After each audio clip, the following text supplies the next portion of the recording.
महाकुंभ को लेकर गंगा जमुना सरस्वती के संगम पर भक्तों का सैलाब उमड़ना शुरू हो चुका है। नाव पर बैठकर लाखों भक्त संगम में आस्था की डुबकी भी लगा रहे हैं। देखिए हमारे संवाददाता अनूप सिंह की खास रिपोर्ट। महाकुंभ का आयोजन हो और प्रयागराज संगम का किनारा हो तो नजारा कुछ ऐसा ही देखने को मिलता है। हम इस वक्त मां गंगा के गोद में हैं, क्योंकि गंगा, यमुना और सरस्वती तीनों जो नदियां हैं उनको सनातन धर्म ने, देश दुनिया ने मां का स्थान दिया है। और मैं वहीं पर इस वक्त चल रहा हूं। कैमरामैन से कहूंगा को तस्वीरें दिखाते रहें कि किस तरीके से महाकुंभ का आयोजन किया गया है और तमाम जो आस्था का जमघट यहां पर लगा है। कुछ तस्वीरों में आप देख पा रहे होंगे, तमाम श्रद्धालु संगम में डुबकी लगाने के लिए नाव पर जा रहे हैं। तमाम लोग श्रद्धालु ऐसे हैं, मां गंगा के किनारे ही ऐसे स्नान कर रहे हैं। और आस्था का जो डुबकी है, निश्चित रूप से यहाँ पर वो भेदभाव खत्म हो जाता है जो लोगों के अंदर होता है, क्योंकि मां गंगा सबको एक जैसा जल देती हैं। वो भेदभाव नहीं करती हैं, क्योंकि यहाँ पर जात पाति और का भेद खत्म हो जाता है, पैसे और गरीब का भेदभाव खत्म हो जाता है। हमारे साथ कुछ श्रद्धालु भी हैं जो इस वक्त संगम में स्नान करने के लिए जा रहे हैं, उनसे बात भी करेंगे। 2025 का महाकुंभ कैसा आपको लग रहा है, क्या तैयारियां हैं और कैसा होने वाला है? इस बार सरकार ने बहुत भव्य तैयारियां की है। भाजपा सरकार ने बड़ी व्यवस्थाएं की हैं और योगी आदित्यनाथ जी का बहुत बहुत धन्यवाद दे रहे हैं कि इस बार का जो महाकुंभ है वो अविस्मरणीय होगा और ऐतिहासिक होगा।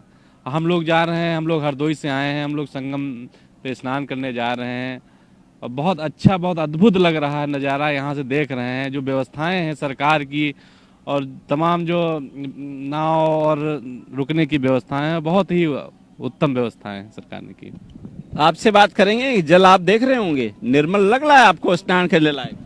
बहुत ही स्वच्छ और इतना साफ, मतलब पहली बार देख रहा हूँ यहाँ के। लोग कहते थे कि वाकई में महाकुंभ जाइए, संगम जाइए, वहाँ देखिए जाके नज़ारा, लेकिन वाकई में अब जाके बाबा की सरकार में लगा वाकई में कि हाँ ये महाकुंभ है। और इतनी ठंडी होने के बावजूद भी लोग इतनी प्रेम से डुबकी लगा रहे हैं, इतना मतलब इतनी आस्था के साथ स्नान कर रहे हैं कि मतलब देखते ही बनता है। और यहाँ का नज़ारा देखिए, बहुत अच्छे से यहाँ पे बहुत भीड़ भाड़ है, नाव चल रही है, लोग नाव से भी अपना घूम रहे हैं, संगम के लिए आराम से जा रहे हैं, देखो नहाने के लिए भी। तो ये सब देखते ही बनता है, यहाँ पे नज़ारा जो है देखते। हम लोग आए हैं हरदोई से। और एक सवाल आपसे है, आप यूथ हैं और साधु के भेष में हैं, क्या लगता है कैसे ये जागृति हुई आपके सनातन धर्म में और आप इस वेशभूषा में आ गए? स्पेशली अगर हमारे बारे में कहा जाए तो एक परम पूज्य परम आदरणीय प्रेमानंद जी महाराज के मैंने यूट्यूब पर वीडियो देखे, उनसे इतना प्रभावित हुआ कि नौकरी छोड़ दी। और उसमें जो धन संपत्ति, वैभव, मान सम्मान था, वो उस समय उसमें होते हुए भी वो आनंद नहीं था। लगता था, अब महसूस कर रहे हैं, वो बहुत नकली था। अब कुछ नहीं है, उसमें बहुत कुछ है। इतना है कि जो बताया नहीं जा सकता है, मतलब व्याख्या से परे चीज़ें हैं। तो इस परिवर्तन के पीछे और प्रेमानंद महाराज जी का ये भी नहीं कहना है दाढ़ी बड़ी कर लो, ऐसा कुछ नहीं है, वो अंदर से है। ये पर्सनल है, व्यक्तिगत फीलिंग के लिए कि हम अपने आप को जब शीशे में देखें या समाज में हम कोई आचरण व्यवहार ऐसा हमसे न होने पाए तो कम से कम इसकी ही मर्यादा रखें। और इसके अलावा सब है इंटरनल, अंदर की अनुभूतियों का है। दाढ़ी से कुछ नहीं, वेश से कुछ नहीं, अंदर के परिवर्तन, हमारे चिंतन का परिवर्तन कैसा हो रहा है, इसके ऊपर सारा फोकस है। और उसी के नाते शायद हमें लगता है अब इस पर ध्यान नहीं जाता, दाढ़ी बड़ी है कि नहीं है, क्या है, कोई फर्क नहीं पड़ता है। अक्सर ये देखने को मिलता है जब 50-60 साल के ऊपर जो लोग पहुंचते हैं तब ये उनको वैराग्य का ध्यान आता है, अध्यात्म तरफ बढ़ते हैं, साधु संत की तरफ बढ़ जाते हैं। लेकिन यूथ अगर कोई बढ़ता है तो उसके पीछे वजह क्या रही होगी, और क्या लगता है आपको ये जो मार्ग आपने पकड़ा है यही एक सच्चा मार्ग है?